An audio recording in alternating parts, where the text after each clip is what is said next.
So a few days ago, Dennis posted this on his Instagram page in collaboration with his doctor. Denis Ivanovich's analysis have arrived and today they performed ultrasound of all organs, vessels and even joints. There are a couple of nuances to deal with thanks to Dr. Grikov and Hormone Life Clinic. It looks like Dennis is planning on being the most clinically tested arm wrestler in the world. He's doing some sort of blood tests and some sort of therapy every single week. But hey, if it is working in collaboration, the doctors are getting the publicity, Dennis is getting the test that he wants, it's all okay. And I hope Dennis gets healthy soon. I hope he's back in the top 10 with his very first match. In his recent live stream, Michael Todd revealed that when he tried the riser lift the Ermes Gasparini way, he only got 85 pounds in that lift. And Ermes does something like 50 pounds more than Michael. So Michael is also planning to reach 120 pounds soon, the Ermes Gasparini way, and once he gets there, he can be pretty much unstoppable. This is what Michael said about the Ermes Gasparini match. I believe I had enough strength to win on the day I pulled Ermes.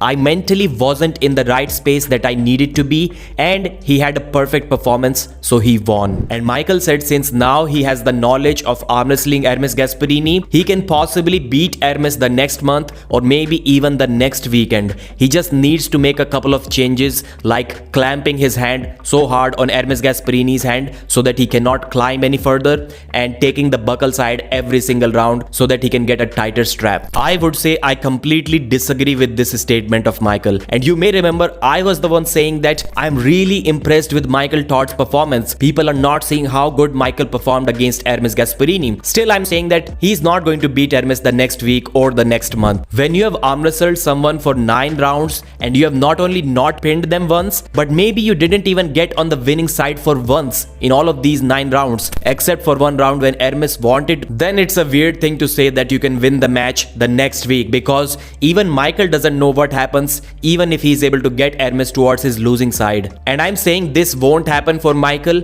because he's not only relying on his own perfect game, but he's also relying on Ermes Gasparini making some mistakes. These are too many ifs and buts. I don't think it is going to happen. Michael also said that there is no doubt he will pull Devon Larratt once again. It just won't happen between the Vitaly Laletin and Levan Saginashvili matches. And it makes complete sense. Why would he risk arm wrestling Devon when he can get a bigger match against Levan, which is also possibly his last opportunity to become the #1 arm wrestler in the world. He must capitalize on that. Michael also said that if Devon keeps improving and he keeps getting bigger and stronger, 310 pounds, 320 and 330 for the next Levan match, then he may become the most dangerous arm wrestler that has ever lived. But despite that, Ermes is going to be a very dangerous opponent for Devon. I don't think that Ermes will still be able to deal with Devon's hand, but if he can somehow access his flop press, then Devon Larratt may be in trouble, because unlike the Gennady match,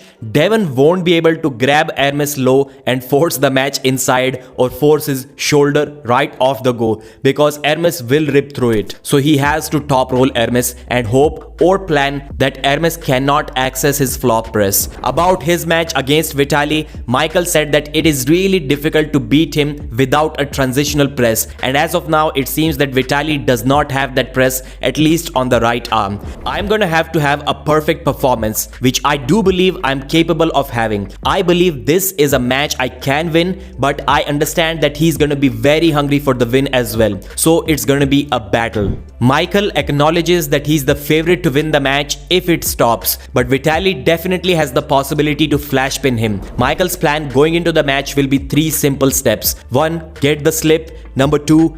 Get a stop inside the straps. Number 3. Maintain his riser and his pronation so that the only option left for Vitaly is a flop press. And that, ladies and gentlemen, is how Michael is planning to defeat Vitaly Laletin. You may have seen by now that this is what the full East vs West upcoming super match card looks like, and there is no Kamil Jablonski vs Jerry Cadret match on it. It is unfortunate, but what is even more unfortunate is Jerry lost his father. That's why he's not willing to compete. He just isn't in the mood right now, and maybe understandably so. That match can happen on a later day. Thanks for watching, like the video, and I'll see you again.